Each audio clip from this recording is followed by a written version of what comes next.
Hello বন্ধুরা, কেমন আছো সবাই? আজকে সকাল থেকে কুয়াশা ছাড়েনি, প্রায় 12টা বাজে এখন।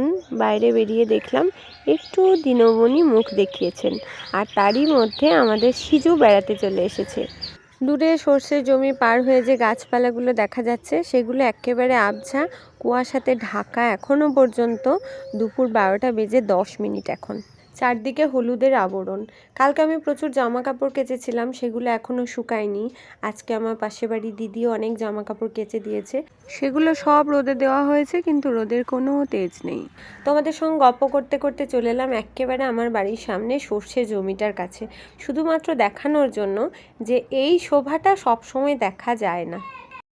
সর্ষের ফুল আস্তে আস্তে কমতে শুরু করেছে, কারণ তারা ফলে পরিণত হচ্ছে। এই সর্ষে ফুলগুলো আস্তে আস্তে সব ফলে পরিণত হবে, তারপর সেই সর্ষে পাকবে, পেকে মাঠে আবার কেটে কেটে এক রাশ করা হবে। সেটা আবার একটা আলাদা সৌন্দর্য। প্রত্যেক ঋতুতেই তো প্রকৃতির আলাদা আলাদা সৌন্দর্য লক্ষ্য করা যায়। যতই ঠান্ডা থাকুক কিংবা কুয়াশাতে চারদিক ঢেকে থাকুক, মানুষের কাজকর্ম কিন্তু বন্ধ নয়। তবে আজকে বেশিরভাগ মানুষই কিন্তু সোয়েটার কিংবা চাদর খুলতেই পারেনি, প্রচুর ঠান্ডা। এই ঠান্ডাতেও কিন্তু গ্রামের মানুষজন কল বাদ দিয়ে পুকুরেই স্নান করতে অভ্যস্ত। অনেকেই পুকুরে স্নান সেরে তারপর বাড়ি এসে রান্না করেন। আমাদের বাড়ি থেকে খুব সহজে মন্দিরের চূড়াটা স্পষ্ট দেখা যায়, কিন্তু আজকে কুয়াশা এতই ঘন যে মন্দিরের চূড়াটাও স্পষ্ট দেখা যাচ্ছে না। আমি তবুও জুম করে দেখানোর একটুখানি চেষ্টা করলাম।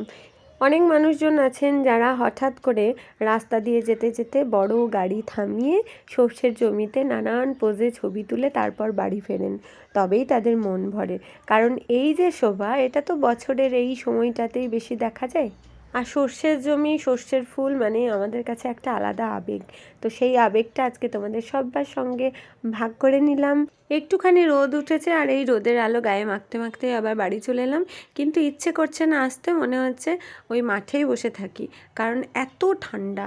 আর আমার মেয়ে যে স্কুলে গিয়েছিল, স্কুল থেকে বাড়ি চলে এসেছে, ওই জন্যই আরোই বাড়ি চলে এলাম। আমি বাড়িতে দেখো টুকটাক একটু ফুলের গাছ লাগিয়েছি, কিন্তু এই ফুল গাছ লাগালে কি হবে, ফুল কিন্তু সেইভাবে ফোটেনি। আর এখানে আমার একটা অপরাজিতা গাছ লাগিয়েছি, খুব ইচ্ছে গাছটা এই পর্যন্ত উঠে যাক, এক গাছ ফুল ফুটুক, কিন্তু সেই ইচ্ছে আর পূরণ হচ্ছে না। এত ঠান্ডা যে ওরাও বাড়ছে না। কি ওটা দেখি?